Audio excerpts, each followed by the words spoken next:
चलो शुरुआत करते हैं ना। पढ़ो इस क्वेश्चन को और मुझे आंसर करने की कोशिश करिए इसको, ठीक है। बताएं जरा किसको आंसर करें। हाँ, वो आपकी एक्सरसाइज 2 है ये। पागल लड़की, आपने क्लास मिस कर दी मुझे ऐसा। D, okay. कैसे? ट्राई अगेन आएगा पक्का? ओके, तो कितने लोग कह रहे हैं कि ट्राई अगेन आएगा? Very good. नहीं आएगा, ट्राइड अगेन नहीं आएगा। रुको रुको रुको रुको, समझ गया मैं। कितने लोग कह रहे हैं कि ट्राइड अगेन ही आएगा? कितने लोग कह रहे हैं कि नहीं आएगा? देखो अभी हाथ उठ रहे थे, बेईमानी मत करो। यस, नहीं आएगा। ओके ठीक है, कितने लोग फंसे हुए अभी बताता हूँ आपको, कितने लोग फंसे हुए हैं। ठीक है, देखो समझते हैं, ठीक है। Having failed to get good marks in her first attempt, अपने पहले प्रयास में अच्छे मार्क्स पाने में असफल होने के बाद she did never try again, उसने दोबारा से प्रयास नहीं किया, कोशिश नहीं की कोई चीज करने की। तो मेरी एक बात समझो, ये जो नेवर है ना, नेवर तुम्हारा जो व्यवहार करता है वो अफर्मेटिव की तरह करता है, ठीक है। किसकी तरह? अफर्मेटिव की तरह। यानी कहने का मतलब क्या है, जिस तरह से, अब ये कौन सा वाक्य है? पास्ट का इंडेफिनिट है, तो पास्ट का इंडेफिनिट की जो अफर्मेटिव है उसके हिसाब से ट्रीट करेगा। इसका मतलब हेल्पिंग वर्ब नहीं लेगा।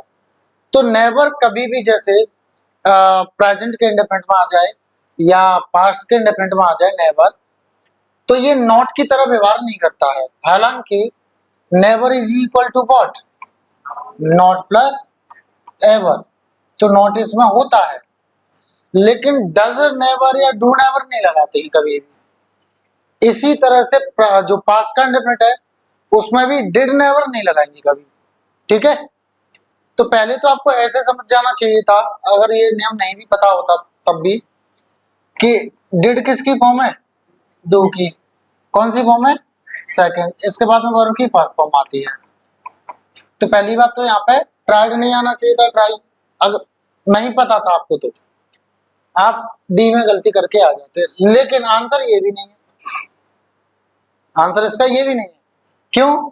क्योंकि यहाँ पे क्या आया है? नेवर आया है, और नेवर के साथ में हम डू डज डिड का प्रयोग नहीं करते हैं, ठीक है। समझ गए ना?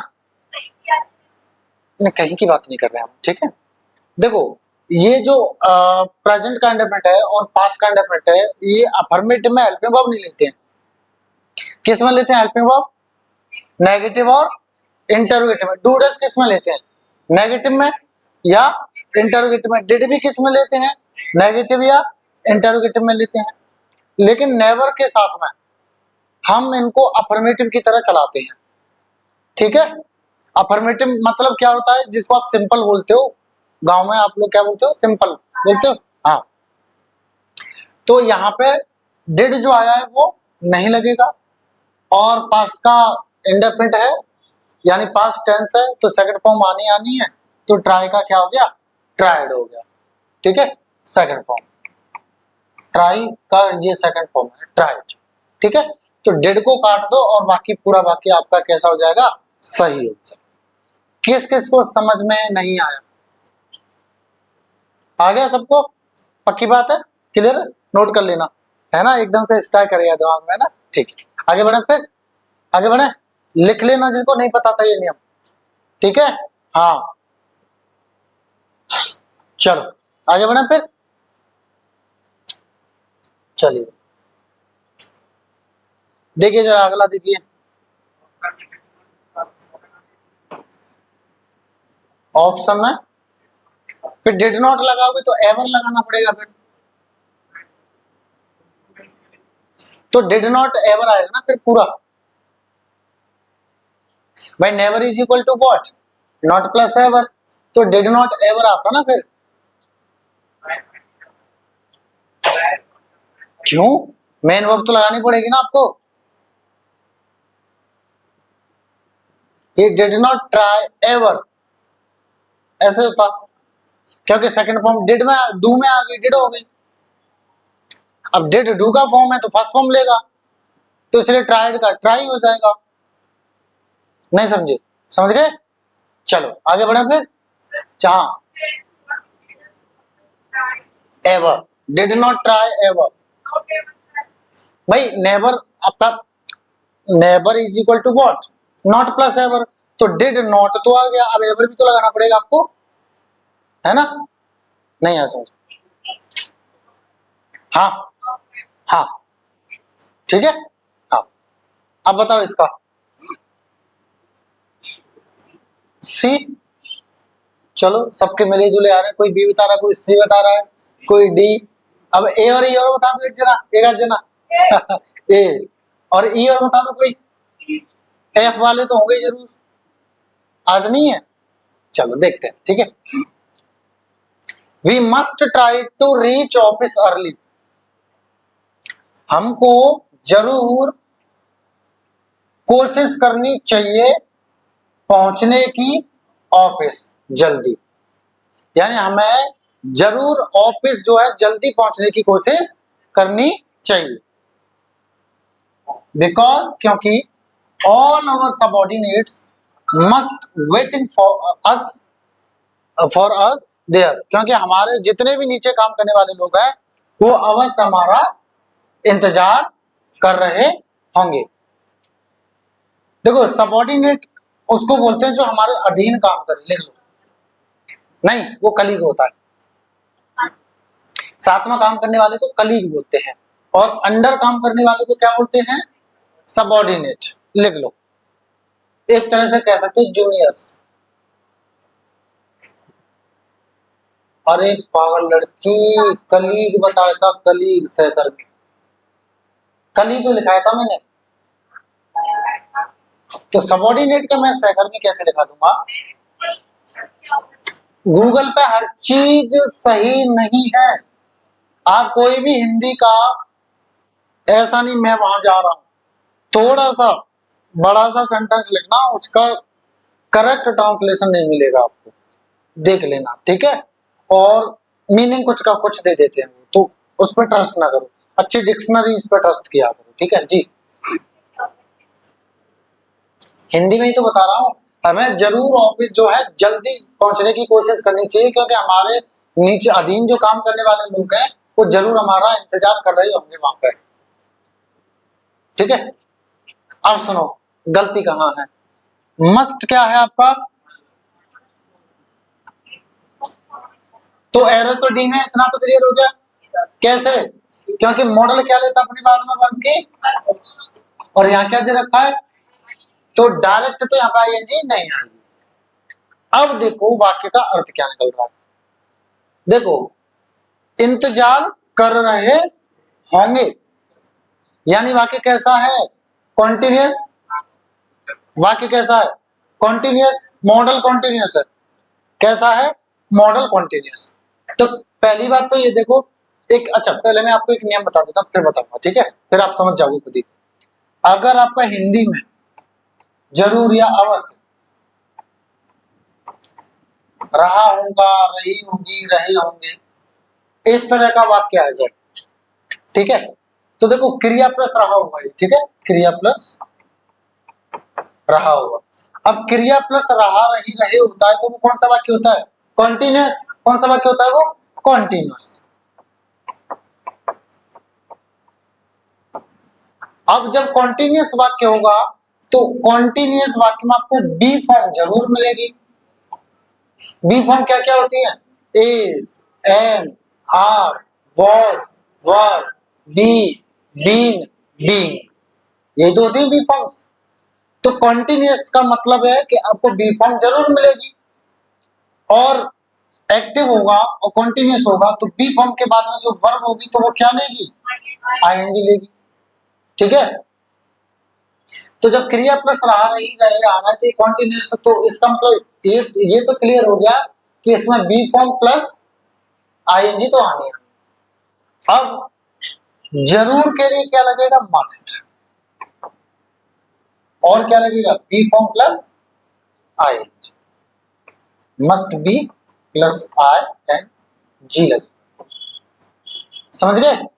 जैसे वह जरूर क्रिकेट खेल रहा होगा, कैसे बनेगा, he must be playing cricket. वह जरूर फोन पर बात कर रहा होगा, वह जरूर पढ़ रहा होगा, ठीक है। तो ही मस्ट बी स्टडिंग। अब यहां पे क्या हो रहा है, जरूर इंतजार कर रहे होंगे, तो मस्ट बी वेटिंग। क्या होगा, मस्ट बी वेटिंग। क्लियर है, पक्की बात है, समझ में आ गया? हाँ तो हाँ, ओहो नॉट एवरीवेयर, जब कॉन्टिन्यूअस का सेंस आएगा तब आईएनजी लगा सकते हैं। बताता हूं ना, अभी बताता हूं क्या लिखेंगे यहाँ पे, मस्ट बी वेटिंग, यही तो लिखेंगे हम, है ना, ये रहा, यही तो लिखेंगे। मस्ट मॉडल है, क्या लेगा, वर्ब की फर्स्ट फॉर्म लेगा, लो ले ली, बी की फर्स्ट फॉर्म की ले दो, ली फर्स्ट फॉर्म, समझ गए, ले ली फर्स्ट फॉर्म। अब बी का नियम होता है अगर इसके बाद में कोई क्रिया आएगी तो क्या लेगी, तो इसलिए इसने क्या ले लिया, सिंपल। क्लियर है, आगे बढ़ा जाए, पूछो पूछो पूछो पूछो पूछो, क्लियर हो गया आपको, पक्का? चलो आगे बढ़ते हैं, ठीक है। हाँ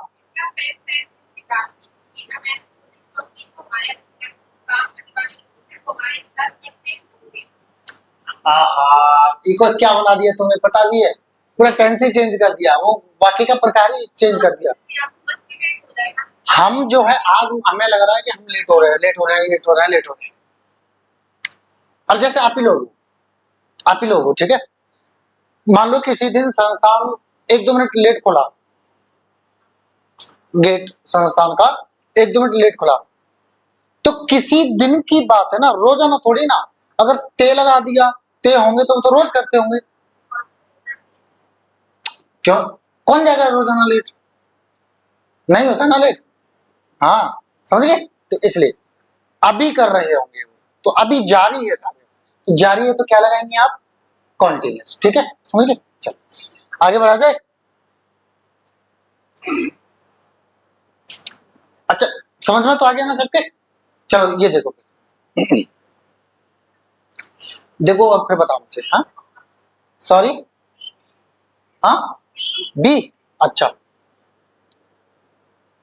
कितने लोग कह रहे हैं बी में होगा,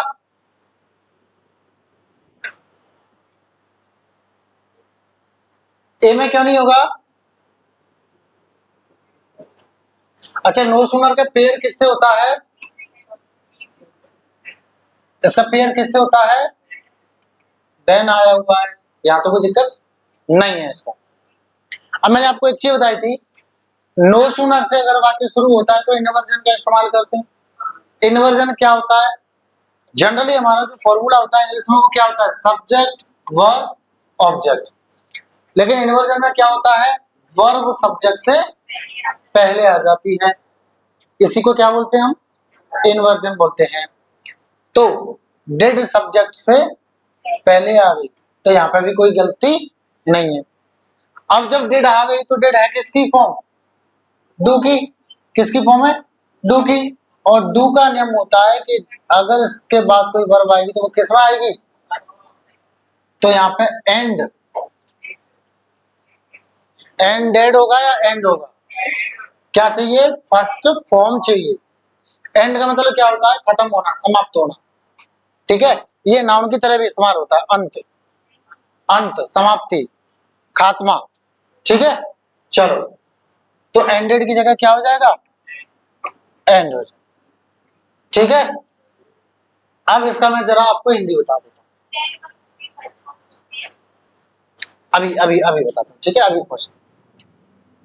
मतलब जो जैसे ही जो मैच खत्म हुआ तो क्या हुआ, जो ऑडियंस ऑडियंस मतलब जो भीड़ होती है जो देखते हैं मैच को या सुनते हैं, बर्स्ट इनटू अप्लाउज। बर्स्ट इनटू अप्लाउज का मतलब होता है तालियां बजाना, इस तरह से, ठीक है, किसी की तारीफ करना, तालियां बजाना।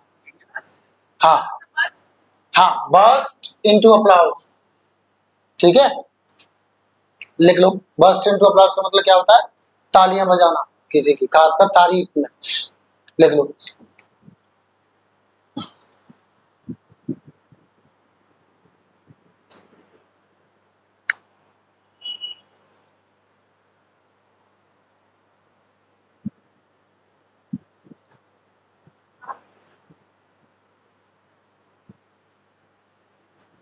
लिख लिया? हाँ, वो तो वैसे भी बजा देते हैं।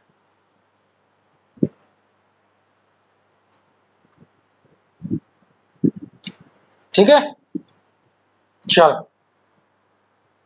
अब देखो, इसको थोड़ा तोड़ के पढ़ते हैं। अप्लाउज मतलब क्या होता है, किसी की सराहना या किसी की तारीफ। बर्स्ट, बर्स्ट को समझो, ठीक है। अच्छा, बचपन में साइकिल किस किसने चलाई है? सबने चलाई होगी, है ना। मिडिल क्लास के, फैमिली के, लोअर मिडिल क्लास के और पुअर लोग, सब लोग साइकिल चलाते हैं। अमीर लोग थोड़ा शौक में चलाते हैं, लेकिन चलाते तो सब है ना। तो आपका टायर बस्ट हुआ है कभी? सुना तो होगा। अच्छा, सुना तो होगा, टायर बस्ट हो गया, बस्ट क्या बोलते हैं आप? बस्ट। वो बस्ट नहीं होता है, क्या होता है वो, बस्ट। क्या होता है, बस्ट। आप थोड़ा साइलेंट सा रहता है बट होता है बस्ट, लगता है साइलेंट सा पर होता नहीं, बस्ट। तो वही होता है। इसका मतलब क्या होता है, फटना, खासकर अचानक से, एकदम से, ठीक है। बस उस चीज को बोलते हैं जब कोई चीज में से कोई चीज निकल के फैल जाए। सर, टायर में से क्या निकल के फैलेगा, हवा, ठीक है, क्या फैलेगा, हवा। सब तालियों के लिए क्यों आया यहाँ पर बस, तो देखो कुछ निकला, आवाज, क्या निकली, आवाज, ठीक है। अब समझ गए, अब तुम्हें लंबी समय तक याद है। चलो अब देखो, इसमें तो गलती हमने देख ली ना, क्या हुआ इसमें, एंडेड की जगह एंड हो। बस्ट इनटू अप्लॉज का मतलब क्या होगा, तालियों की गड़गड़ाहट होना। मतलब मुश्किल से ही जो जो जैसे मतलब जो प्ले था, जो मतलब कहते हैं ना नाटक वगैरह, प्ले मतलब नाटक वगैरह होता है, तो नाटक वगैरह हो रहा होगा, तो वो खत्म हुआ, तभी क्या हुआ, जो ऑडियंस थे उन्होंने क्या किया, तालियां बजाई, तालियां बजाई, तालियां, ठीक है, तालियां बजाई, ठीक है, सराहना, तारीफ करने के लिए, ठीक है, बहुत बढ़िया प्ले था, बहुत बढ़िया प्ले था, मतलब ऐसे तालियां बजाएंगे, ठीक है। चल, हाँ, किसको हो रहा है, पूछो।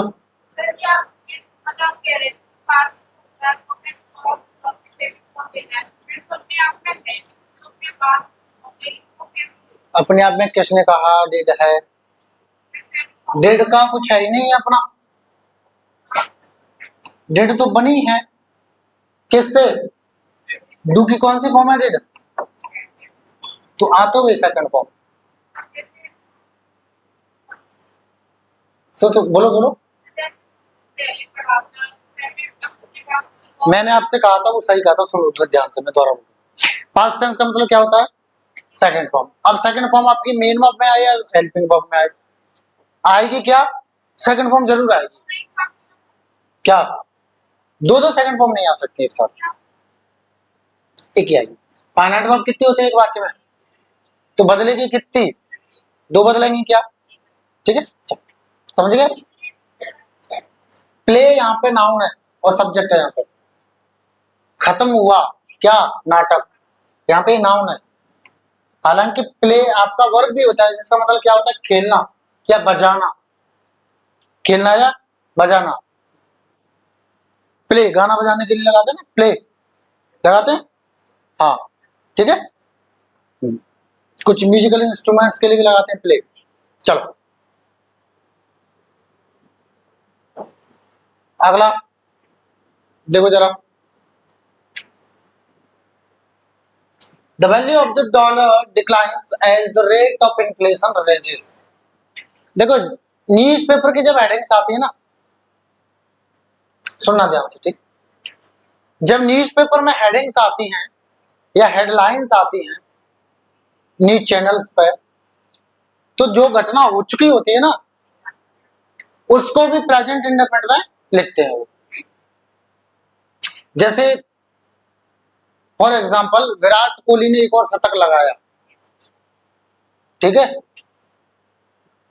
या विराट कोहली ने एक और मील का पत्थर गाड़ दिया, या प्रधानमंत्री मोदी जी एक और देश में गए, तो बोलने में हिंदी में कुछ और हो रहा है, लेकिन जब इंग्लिश से इसका ट्रांसलेट करेंगे तो कुछ इस तरह से करेंगे, प्रधानमंत्री मोदी जी एक और देश में जाते हैं, इस हिसाब से इंग्लिश में ट्रांसलेट करेंगे। यानी प्रधानमंत्री prime minister Modi ji visits another country, ठीक है, इस तरह से। तो ये न्यूज़पेपर की हेडिंग है और इसका अर्थ ये है कि जो डॉलर की कीमत है वो घट गई है, डिक्लाइन मतलब घटना, कम होना, घटना कम होना, ठीक है, हाँ कमी आना, क्योंकि जो महंगाई की दर है वो बढ़ गई है। अब इसको ट्रांसलेट किस तरह से किया गया, डॉलर की कीमत घटती है क्योंकि महंगाई की जो दर है वो बढ़ती है, इस हिसाब से ट्रांसलेट किया गया है। न्यूज़पेपर की जो क्या है हेडिंग है, ठीक है, न्यूज़पेपर की क्या है हेडिंग है, ठीक है। चलो तो सुनो, यहाँ पे डिक्लाइन वर्ब है, क्या है ये वर्ब। अब वैल्यू यहाँ पे क्या है, सब्जेक्ट क्या है वैल्यू, ठीक है, वैल्यू यानी कीमत, वैल्यू मतलब जानते हो ना कीमत होती है, तो ये सब्जेक्ट है, ठीक है। अब ये कैसा है, सिंगुलर है और प्रेजेंट के इंडेफिनिट में है, सिंगुलर के साथ में क्या लगाते हैं, ऐसा ही एस लगाते हैं, यहाँ पे एस लगी, और यहाँ पे क्या है रेट है सब्जेक्ट, रेट भी कैसा है सिंगुलर है, तो इसलिए यहाँ पे रेजेस में भी क्या लगा दिया, रेज में भी क्या लगा दिया, एस लगा दिया। तो टेंस में तो कोई दिक्कत नहीं है। अब फिर कहाँ दिक्कत है, ये मैं आपको करा चुका हूं, याद करो, सी में आएगा ना, क्या गलती होगी, देखो मैंने आपको कंफ्यूजिंग बॉक्स कराई थी, मैंने एक कराया था आपको राइस और एक क्या कराया था मैंने आपको रेज। राइज का मतलब होता है अपने आप कोई चीज उठ रही है, अपने आप कोई चीज बढ़ रही है, तो हम उसको क्या क्या करेंगे, वो क्या कर रही है राइज। और अगर किसी को कोई और उठा रहा है या बढ़ा रहा है तो वो क्या कर रहा है उसको रेज, ठीक है। जैसे आपने मुझे प्रश्न पूछा तो प्रश्न अपने आप पूछ रहा है कि तुमने पूछा, तुमने पूछा ना, तो राइज या रेज, रेज। सूरज जो है कोई उनको उठाता है कि वो अपने आप उठते हैं, अपने आप ना, तो क्या लगाते हैं वहां पे right, the sun rises in the east, सुना है ना, मशहूर है, सबने सुना हो, सूरज पूरब से निकलता, सबने सुना, ठीक है। तो वहां पे क्या लगाते हैं राइज। राइज का मतलब जगना भी क्यों बोलते हैं, क्योंकि मैंने बताया था कि हम ऐसे सो रहे होते हैं और जब जागते हैं तो हम उठते हैं, ऐसे अपने आप उठते हैं तो हम क्या लगाते हैं राइज, ठीक है। तो जो कीमतें हैं, जो रेट ऑफ इंफॉर्मेशन है, रेट ऑफ इन्फ्लेशन है, वो क्या है, उठाया जा रहा है, उठ रहा है, बढ़ रहा है या बढ़ाया जा रहा है, बढ़ रहा है ना, हम ऐसे ही तो बात करते हैं बढ़ रही महंगाई बढ़ रही है, तो रेज आएगा कि राइज आएगा, राइज। अब सब्जेक्ट कैसा है तो क्या लगा देंगे और वाक्य कैसा हो जाएगा सही, लिख ले, ठीक है, लिख लो, चलो हाँ बढ़ती हैं कुछ चीजें। यस, अगर डीजल पेट्रोल बढ़ गया ना तो पूरे सिस्टम पर फर्क पड़ता है।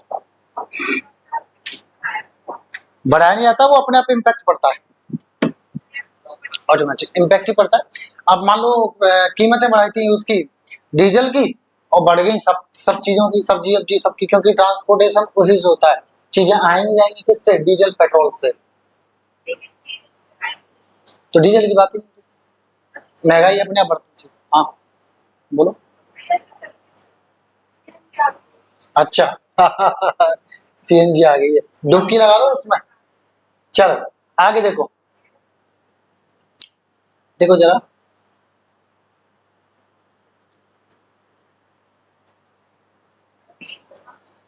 क्या होगा? बी, बताओ भाई, सब लोग बताओ, देखो जरा गौर से और मुझे बताओ। हाँ हाँ, चलो देखते हैं। पाम ऑयल, पाम ऑयल बोलते हैं ताड़ का तेल। ताड़ जानते, ताड़, कुछ कुछ उसके उस पेड़ की, वो नारियल का जो होता है ना, कोकोनट का जो पेड़ होता है उस फैमिली का है ये कुछ, ठीक है। हाँ, उस फैमिली का है ये। जैसे नींबू, मौसमी, संतरा, ये एक ही फैमिली के है ना, जानते हैं ना। तो इसी तरह से ये उसी फैमिली का है, ठीक है। चलो, palm oil is very beneficial, जो ताड़ का तेल है वो बहुत लाभदायक है, बहुत फायदेमंद है। And is use to make products, और इसका इस्तेमाल किया जाता है प्रोडक्ट्स बनाने के लिए। देखो गलती है, क्या गलती है? इज आया है ना, किसकी फॉर्म है इज? ये अपने पास दो चीज लेता है, या तो या फिर, है ना, ये लेगा। और यूज में इन्होंने ना तो थर्ड फॉर्म ली है ना ही, तो ये तो समझ में आ गया कि गलती कहाँ है, यूज। अब सुनो, इसको हम दो तरह से सही कर सकते हैं, ठीक है। समझ लो कितने तरह से, दो तरह से सही कर सकते हो। कैसे समझते हैं? एक तो हम इसको ऐसे बोल सकते हैं, एंड इज यूज्ड, तो जब हमें सेंस ये देना होगा और इसका इस्तेमाल किया जाता है, तो हम इसको क्या कर देंगे? Is used. और अगर हम ऐसे कहेंगे ये लाभदायक है, उपयोगी है, उपयोगी है, बनाने के लिए उपयोगी है। एक तो मैंने ये किया, बनाने के लिए, मतलब प्रोडक्ट्स बनाने के लिए इस्तेमाल किया जाता है। और एक मैं इसको ऐसे भी कह सकता हूं, बना प्रोडक्ट्स बनाने के लिए उपयोगी है। तब इसको देखो, एजेक्ट, ये थर्ड फॉर्म या एजेक्टिव भी ले लेगी, ठीक है, एजेक्टिव भी ले लेगी, ठीक है। तो एक यहाँ पे हम एजेक्टिव लगा सकते हैं, क्या? इज यूजफुल भी लगा सकते हैं, ठीक है। इसका मतलब क्या होगा? उपयोगी है, उपयोगी है या लाभदायक, जो भी, उपयोगी है। और इसका मतलब क्या है? इस्तेमाल किया जाता है, ऐसे समझो, ठीक है।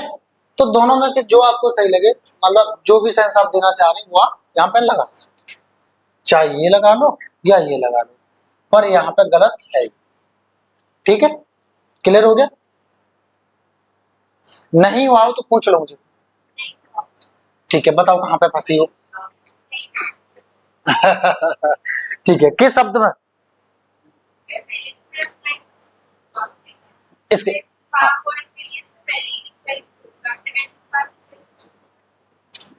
क्योंकि दो बातें हो रही है ना उसके बारे में। हाँ, जरूरी नहीं है, मतलब, मतलब नहीं, नहीं, यहाँ कोई दिक्कत, यहाँ कोई दिक्कत, ठीक है। देखो, आप इसके बाद में या तो आईएनजी लगाती है या फिर क्या लगाती हो? Third form. और यहाँ पे आईएनजी की तो जरूरत है नहीं है, क्योंकि यहाँ पे क्या सेंस आ रहा है? का इस्तेमाल किया जाता है या वो उपयोगी है। तो अगर आप ये सेंस देना चाह रही हो कि का इस्तेमाल किया जाता है, तब तो आप थर्ड फॉर्म लगा दोगी, कैसे बनेगा? तो इसके बाद में थर्ड फॉर्म आ गई, इज यूज्ड। और अगर आप ये कहना चाह रही हो उपयोगी है, तो इज यूजफुल कर दो, दोनों में से कोई एक हो जाएगा, ठीक है। तुम्हारा क्वेश्चन था कुछ, मैं भूल गया उसको उस टाइम पे। चलो ठीक है, जो भी, कोई बात नहीं। समझ में आ गया? चलो चलो बताता हूँ।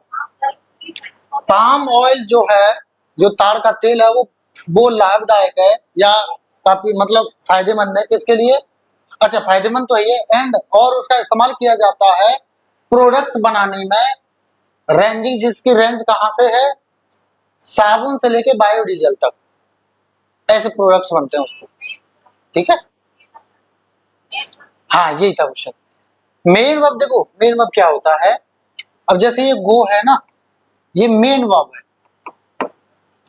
अब फॉर्म से इसकी बदलेंगे।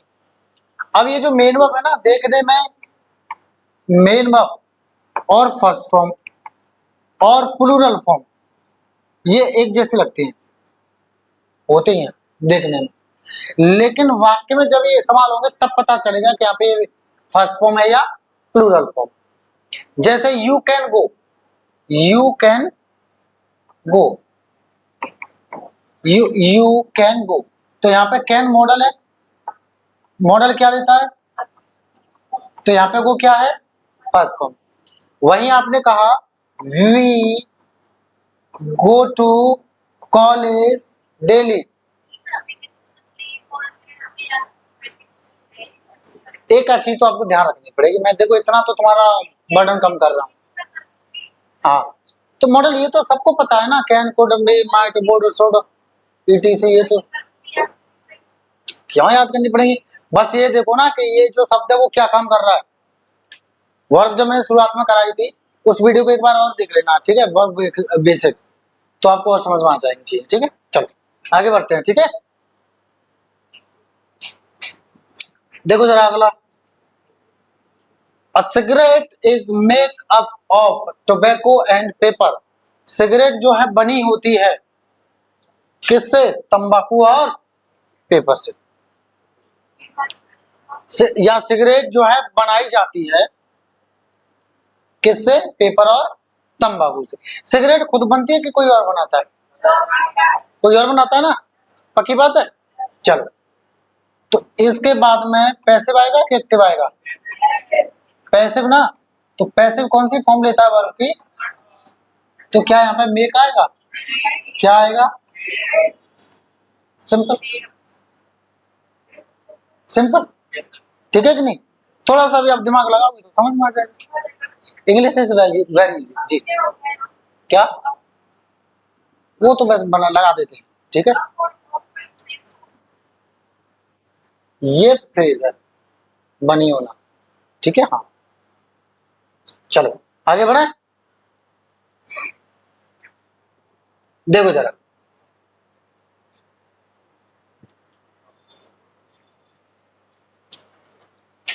चलो देखो जरा, बताओ, these poisonous gases will effect our health. बहुत सिंपल है, बहुत सिंपल है, बहुत सिंपल एरर है इसका, आपको पता होना चाहिए बस। देर ना, ओके। कितने लोग कह रहे हैं कि यहाँ पे अवर की जगह आएगा देयर? बताओ, अवर की जगह देयर आएगा, कितने लोग कह रहे हैं यहाँ पे? यहाँ आपको कैसे पता है कि उनके स्वास्थ्य को सिगरेट नुकसानदायक है? सॉरी, ये जो जहरीली गैस है वो उनके स्वास्थ्य को प्रभावित करेगी, हमारे को नहीं। क्या लगाओगे यहाँ पे? हमारे। तो अवर तो एकदम सही है। अब बताओ, कितने लोग कह रहे हैं नो एरर? नो एरर, आप क्या कह रही हैं? अच्छा, आप सोनिया, आप Sachin, no error. Prince, B, B में क्या गलती है? अच्छा, क्यों आएगा? क्योंकि सर मैंने पीछे से सुना था, वो बता रहे थे कि इफेक्ट लगा दो। इफेक्ट कोई फॉर्म ही नहीं है, डफर्स बता चुका हूं, पिटोगे। एक होता है अफेक्ट और एक होता है effect. Effect is noun, affect is verb. Effect मतलब होता है प्रभाव या असर, प्रभाव या फिर असर, और अफेक्ट मतलब होता है प्रभाव डालना या असर डालना। अब डफर्स, मुझे ये बताओ, विल के बाद में नाउन आता है क्या डायरेक्ट? क्या आता है? तो इसको क्या होना चाहिए? और है क्या ये? तो काट दो इसको, क्या लगा दोगे आप? अच्छा, ये कौन सी फॉर्म है अफेक्ट यहाँ पे? पक्का? क्योंकि मॉडल के बाद आ रही है। विल क्या होता है? मॉडल। और मॉडल के बाद कौन सी फॉर्म आती है? क्लियर है? पक्की बात है? चलो आगे बढ़ते हैं।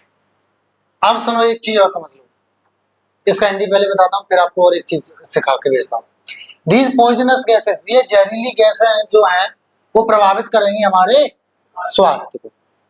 पॉइजनस मतलब होता है जहरीली, जहरीली, जहरीला, लिख लो। पॉइजन मतलब होता है जहर। पॉइजन मतलब क्या होता है? जहर। कहते ना यार उसने पॉइजन ले लिया, पॉइजन पी लिया, सुना है? हाँ। तुम तो बस हाँ बोलते रहा करो, सुना बेशक ना हो। अच्छा चलो ठीक। अब देखो, एक चीज समझो, एक वेनम और होता है, एक होता है पॉइजन, एक होता है वेनम। और ये पॉइजनस है तो वो होता है वेनमस। दोनों का मतलब क्या होता है? जहरीला, जहरीली। लिख लेना। अंतर क्या होता है, अंतर समझो। बिच्छू, सांप, ईटीसी, ये वेनमस होते हैं। कैसे होते हैं ये? वेनमस। और जो आर्टिफिशियल जहर हो वो क्या होता है? पॉइजन। और वो चीजें क्या होंगी? जैसे गैसेस है, गैस में भी वो जहरीला है, वो वेनमस हो, सॉरी पॉइजनस हो। ठीक है? खासकर जो वेनम होता है वो जीवों में होता है। किसमें? जो जीव होते हैं उनमें। ठीक है? समझ गए ना? लिविंग्स। बोलो बोलो बोलो बोलो। सांप का जहर क्या होता है? वेनम। क्या होता है? वेनम। और सांप कैसा हो गया? वेनमस। कैसा? हाँ तुम सही कह रही हो, जहर तो जहर होता है, इससे क्या मतलब है, तो मरना ही तो है। फर्क है ना? फर्क है। ये वेनम से मारेगा और वो पॉइजन से। अरे पागल लड़की, मतलब तुम्हारे लिए मुझे अलग ही मेंटल हॉस्पिटल खुलवाना पड़ेगा। तो वो वेनम होगा, वो पॉइजन लगाएंगे वहां पे। ठीक है? हाँ बोलो बोलो बोलो। जो दुकानों पर मिलता है वो पॉइजन होता है, जो सांपों में होता है वो वेनम होता है, बस इतना समझो। सांप, छिपकली, बिच्छू बिच्छू, इनमें क्या होता है? वेनम।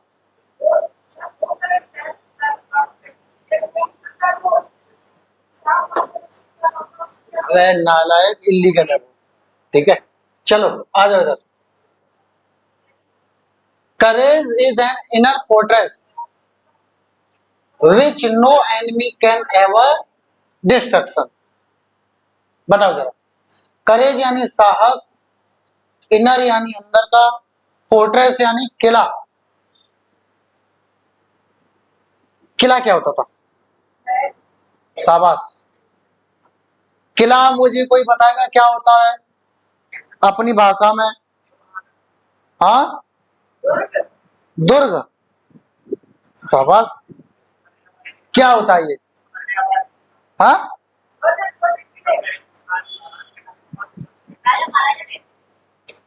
हाँ मुझे पता था सर, वो घूमने वाली जगह, सर राजा महाराजा रहते थे। बेवकूफों, किला का मतलब होता है एक ऐसी दीवार या एक ऐसी वो आ, सीमा जो प्रोटेक्ट करती है, जो क्या करती है? हमें प्रोटेक्ट करती है। तो किला होता था प्रोटेक्शन के लिए। किसके लिए? प्रोटेक्शन के लिए। पहले क्या होता था, कोई भी कभी भी आके आक्रमण कर देता था, हमला कर देता था, किसी के राज्य में आके कोई भी हमला कर देता था। तो जो बड़े बड़े राजा होते थे जिनको लगता था ज्यादा खतरा है, वो क्या बनवा देते थे? किला, इसलिए तो जगह जगह किले बने पड़े हैं। हाँ, आक्रमण तो होते थे, लेकिन वो दीवारें इतनी मजबूत क्यों बनाई जाती थी? आओ वे सब, चाहे वो बड़े बड़ी वो लकड़ी के जो बल्ली होती है उनसे ठोकर मारते थे, बम फोड़ते थे, कुछ नहीं होता था। पुरानी मूवीज देखना, मतलब ऐसी मूवीज जिसमें किले विले पर चढ़ाई हो रही हो, आपने वो देखी है? अरे उसमें वो गाना है देश मेरे, वो वाला, वो अक्षय कुमार वाला, केसरी। थोड़ा सा उसमें भी झलक है, और भी कुछ मूवीज होंगी उनमें देखना जरा, ठीक है? तो थोड़ा सा आइडिया लग जाएगा, वो छोटा सा था बट ठीक है आइडिया हो जाएगा आपको, ठीक है? चलो, तो किला का मतलब क्या होता है? एक प्रोटेक्शन समझो इसको, ठीक है? क्या समझोगे इसको? एक प्रोटेक्शन वाली दीवार, मतलब एक सीमा, ठीक है? उसको ये बोलते हैं। अब सुनो, फोर्ट्रेस, उसको फोर्ट बोलते हैं, फोर्ट, है ना? अब ये छोटे किले को बोलते हैं फोर्ट्रेस, एक तरह से, ठीक है? छोटा किला का, ठीक है? तो जो करेज यानी साहस, एक अंदर का क्या है? किला है। किला यानी प्रोटेक्शन है वो, ठीक है? विच, जिसको, नो एनिमी, कोई भी शत्रु, कैन एवर डिस्ट्रक्शन, जिसे कोई भी शत्रु कभी बर्बाद नहीं कर सकता, तोड़ नहीं कर सकता। शत्रु कितना ही बड़ा हो, कितना ही कुछ हो, अगर आप में करेज है तो वो आपका किला है, जिसको कोई नहीं तोड़ सकता। समझ गए?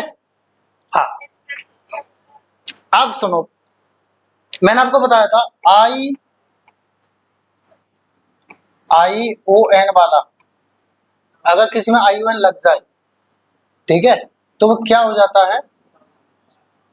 क्या कैन यानी कि मॉडल डायरेक्ट नाउन ले सकता है? क्या लेगा? तो क्या यहाँ पे नाउन आएगा? तो क्या लगा? इसका वर्ब, इसके वर्ब दो होते हैं, एक डिस्ट्रक्ट और एक डिस्ट्रॉय। लगा लो, जो लगा लो, चलो डिस्ट्रॉय लगा लो।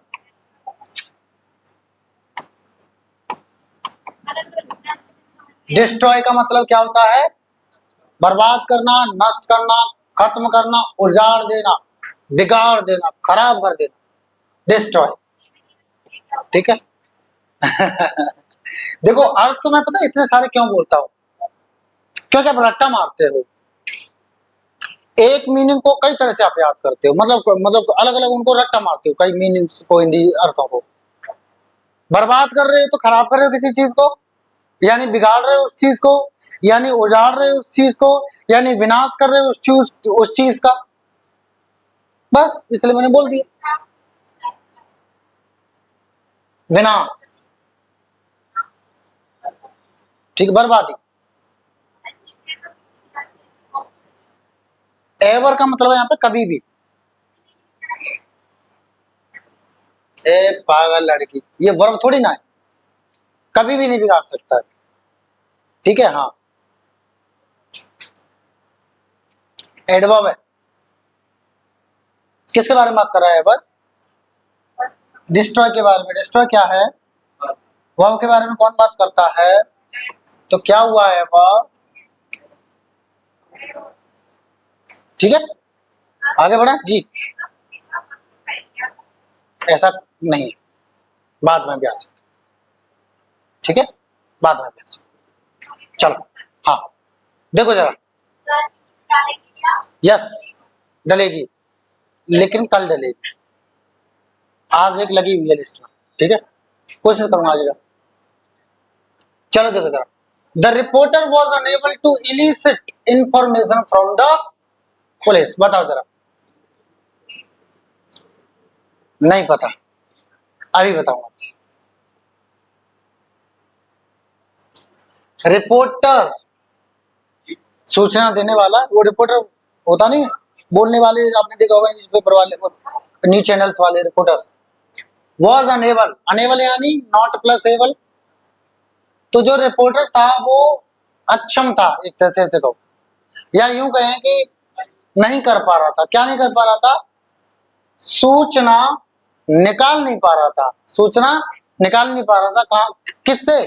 फ्रॉम द पुलिस, पुलिस से पूछ रही कोई केस हो गया होगा, रिपोर्टर रिपोर्टर आ गए होंगे, sir how did it happen, sir कैसे हुआ ये, सर आप ये, सर इसके बारे में कुछ बोलना चाहेंगे, कुछ बोलना चाहेंगे, ऐसे होता है। उसने तमाम प्रयास कर लिए लेकिन वो उनसे सूचना या इंफॉर्मेशन नहीं निकाल पाया, है ना, जानकारी नहीं निकाल पाया। अब देखो इलिसिट का मतलब होता है अवैध या यूं कहें गैर कानूनी, और टू के बाद में चाहिए क्या हमें, वर्ब की, और ये वर्ब नहीं है, तो इसकी वर्ब क्या होती है, एलिसिट। लिख लो, लिख लो, ठीक है, वर्ब क्या होगी इसकी, एलिसिट होगी।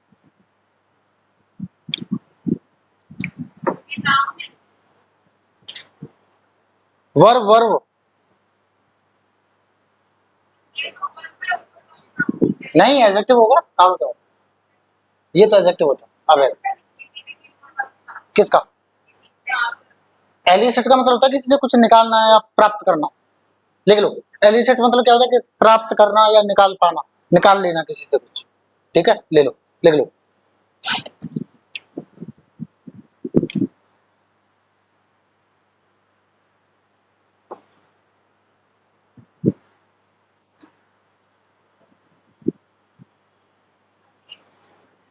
सॉरी, खुल के बोला करो।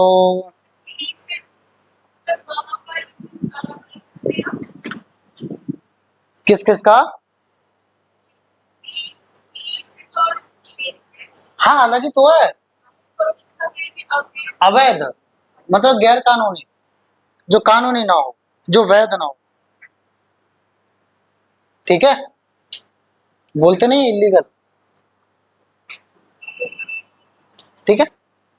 अब हिंदी बताता हूँ, जो रिपोर्टर था वो पुलिस से इंफॉर्मेशन निकालने में क्या मतलब, पुलिस से इंफॉर्मेशन नहीं निकाल पाया, नहीं निकाल सका या असमर्थ था, पुलिस से जानकारी या इंफॉर्मेशन निकालने में असमर्थ था, कौन, रिपोर्टर, ठीक है।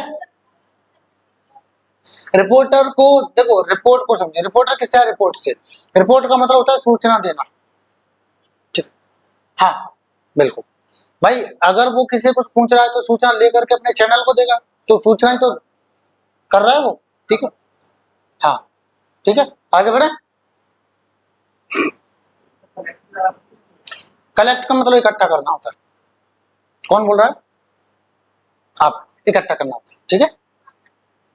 जैसे मान लो मैंने यहाँ से ये चीज लिया, यहाँ से ली, ये ली, कलेक्शन नाउन है उसका, कलेक्ट का, एकत्रीकरण, कलेक्ट मतलब एकत्रित करना, और कलेक्शन मतलब एकत्रीकरण कह सकते हो, ठीक है, वो उसका नाम है कलेक्ट का, ठीक है। चलो,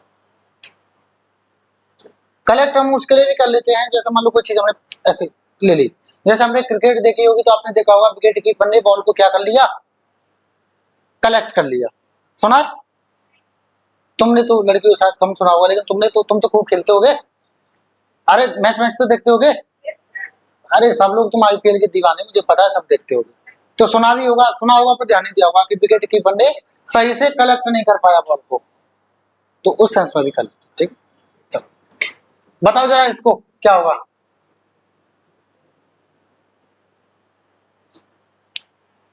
टेक, टेक इनटू कंसिडरेशन का मतलब ये है, मतलब ध्यान में रखते हुए, या उस पर मतलब सोच विचार करके, ठीक है, सोच विचार करके किसी चीज पे ध्यान में रख के, ठीक है।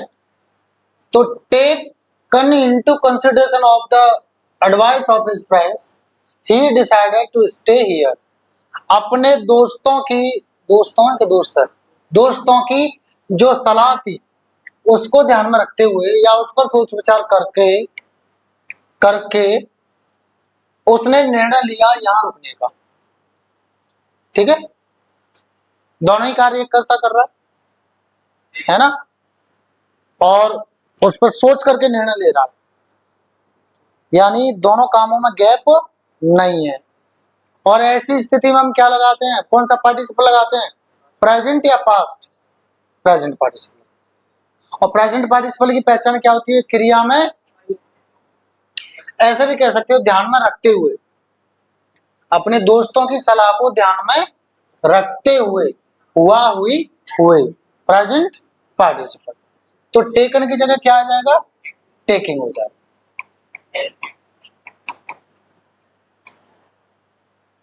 ठीक है, समझ गए, आगे बढ़ा। अगला देखो जरा, Ruby was to about tell her teacher the truth. Ruby अपने अध्यापक को ट्रुथ यानी सच्चाई बताने वाली थी। When her friend interrupted her, तभी उसकी जो मित्र थी, दोस्त थी, उसने उसको रोक दिया। इंटरप्ट का मतलब होता है बाधित करना, किसी को रोकना, टोकना। लिख लो, बाधा पहुंचाना, बाधित करना। लिख लिया करो, लिख लिया करो, बाधा पहुंचाना।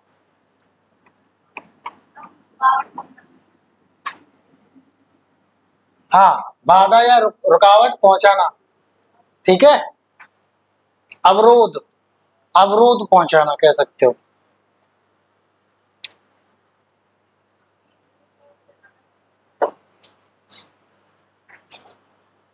हाँ बोलो, अभी करवाता हूँ, वो ऊपर पे किया। ठीक है, हाँ जी बोलो, बोलो बोलो। देखो एक चीज सुनना,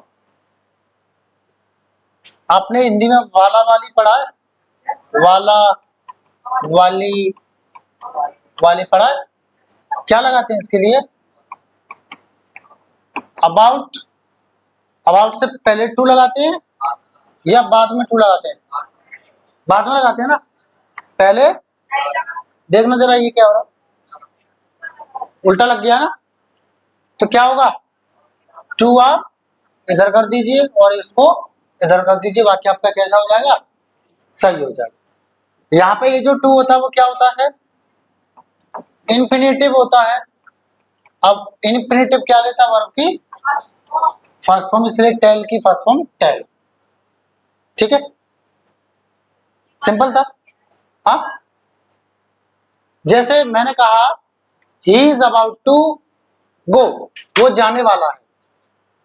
आई एम अबाउट टू प्ले, मैं खेलने वाली हूं।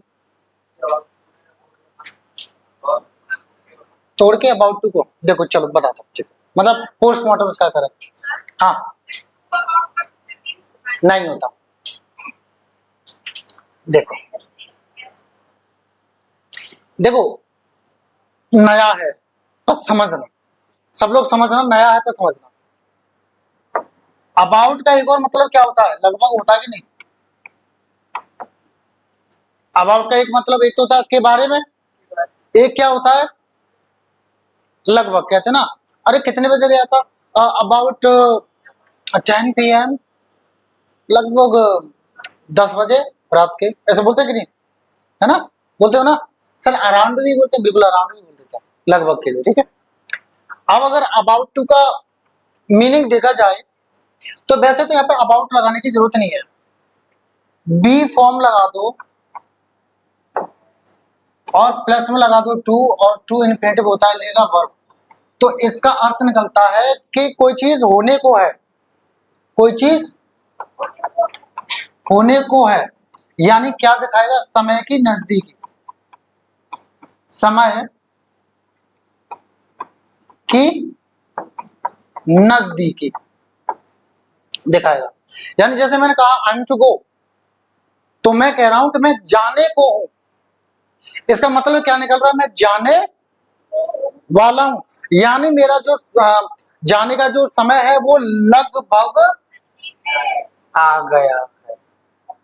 आप समझ गए? और ये तुम्हें ना किसी किताब में मिलेगा, ना इंटरनेट में मिलेगा, ना कोई तो तुम्हें बताएगा। यस बेटा, ठीक है, क्लियर हो गया। ऐसे ही आप इसको समझ के चला करो। अच्छी बात है, अगर आप पोस्टमार्टम या तोड़ करके पढ़ोगे ना इंग्लिश को, शब्दों को, बहुत आसान हो जाएगी, बहुत आसान। ठीक है, आधी से इंग्लिश आप खुद बनाने लग जाओगे, सच में, सीरियसली। जो नहीं याद होगा ना उसका भी अर्थ आप निकाल दोगे, सीरियसली। ठीक है, चलो, तो क्लियर हो गया ये? तो मैं जैसे अगर बोलूं मैं जाने को हूं, इस बात को मैं ऐसे भी तो कह सकता हूं, मैं जाने वाला हूं। मैं इसको ऐसे भी तो कह सकता हूं भाई, दोनों तरह से कह सकता हूं मैं। ट्रांसलेट कर दो। अगर आपको वाला है कहना है तो कह दो I am about to go. और अगर आपको वाला नहीं कहना है तो अबाउट को भी हटा दो। मैं जानने को हूं यानी आई एम टू गो, ऐसे कह दो। हाँ ठीक है, समझ गए कि नहीं? अब आप कुछ लोग दिमाग लगा रहे हो सर, एम एम के बाद में तो आईएनजी लगाते हैं। आई एम गोइंग, तो इसका मतलब आप कह रहे हो मैं जा रहा हूं, लेकिन आप जा रहे नहीं हो, जानने को हो, यानी जाने का समय आपका नजदीक है। तब आपको क्या लगाना पड़ेगा? टू प्लस वर्ब की फर्स्ट। समझ गए? चलो, तो देखो क्या गलती थी इसमें, टू कहां जाएगा? यहां जाएगा। ठीक, यस। हाँ कैसे? हाँ पहले को और बाद में टू। जब आप जाके कहीं जुड़ोगे तो क्या लगाओगे? टू। जुड़ने के लिए हम क्या लगाते हैं? टू। और कहीं से अलग होने के लिए हम क्या लगाते हैं? फ्रॉम। सिंपल।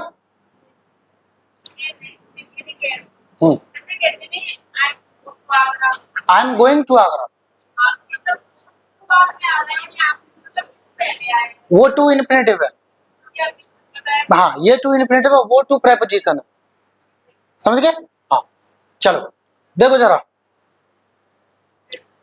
इधर देखो, the fireman could not succeed. Fireman मतलब जो आग वाग बुझाने के लिए आते नहीं, उसको क्या बोलते हैं? हम फायरमैन बोलते हैं। ठीक है चलो, कुड नॉट सक्सीड। अच्छा ये कौन सी फॉर्म है? First form, second form, third form? First form वाले हाथ उठाओ, सेकंड फॉर्म वाले हाथ उठाओ, वेरी गुड। थर्ड फॉर्म वाले हाथ उठाओ, वेरी वेरी गुड। अब नहीं, बस इतना ही बहुत है। वे नालायको, ये मेन फॉर्म है, फर्स्ट फॉर्म है, मेन फॉर्म। ठीक है, यहाँ पे फर्स्ट फॉर्म है क्योंकि मॉडल की बात आती है। सुनो, सक्सीड आप ईडी देख करके हर जगह थर्ड फॉर्म मत समझा करो, द फर्स्ट। ठीक है, इसका मतलब होता है सफल होना, सफल होना। इसका नाउन क्या होता है? जिसको आप वर्ब समझते हो वो इसका नाउन होता है सक्सेस, सफलता।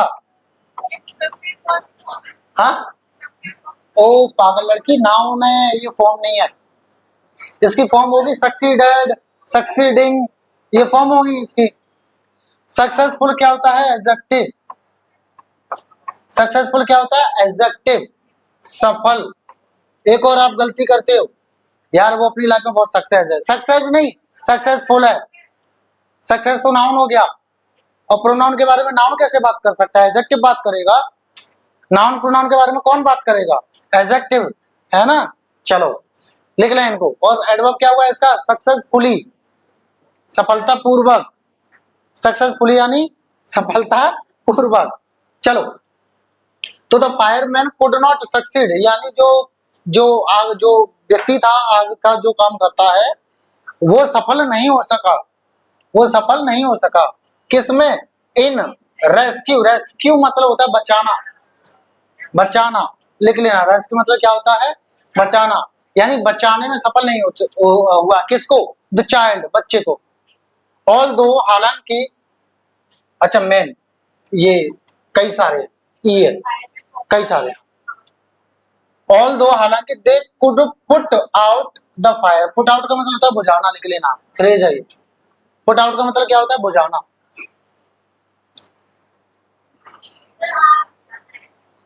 हाँ ठीक है, हालांकि उन्होंने आग तो बुझा दी, लेकिन बच्चे को बचाने में सफल नहीं हुआ। अब देखो एक चीज समझो, यहाँ पे गलती क्या है? गलती छोटी सी है, आपको मैं बता चुका हूं। प्रेपोजिशन के बाद में हम क्या लगाते हैं? जीरंड की पहचान क्या होती है वर्ब में? इन क्या है? प्रेपोजिशन। रेस्क्यू में आईएनजी लगी है क्या? तो क्या लगा दो? आईएनजी। ई को हटा दो और आईएनजी लगा दो, रेस्क्यू। हाँ, ई को हटा दो और आईएनजी लगा दो, रेस्क्यूइंग हो जाएगा और आपका वाक्य सही हो जाएगा। ठीक है, समझ में आ गया कि नहीं? पक्की बात है? ठीक है, हाँ बोलो बोलो। ये प्रेपोजिशन आया ना रेस्क्यू से पहले, तो रेस्क्यू क्या है आपकी? वर्ब। और प्रेपोजिशन के बाद में अगर कोई वर्ब आएगी तो वो किस फॉर्म में आएगी? जीरेंड फॉर्म में। जीरेंड की पहचान क्या होती है वर्ब में? आईएनजी। इसलिए रेस्क्यू में क्या लगाना पड़ेगा आपको? आईएनजी। समझ गई? चलो, हाँ पुटी होती है।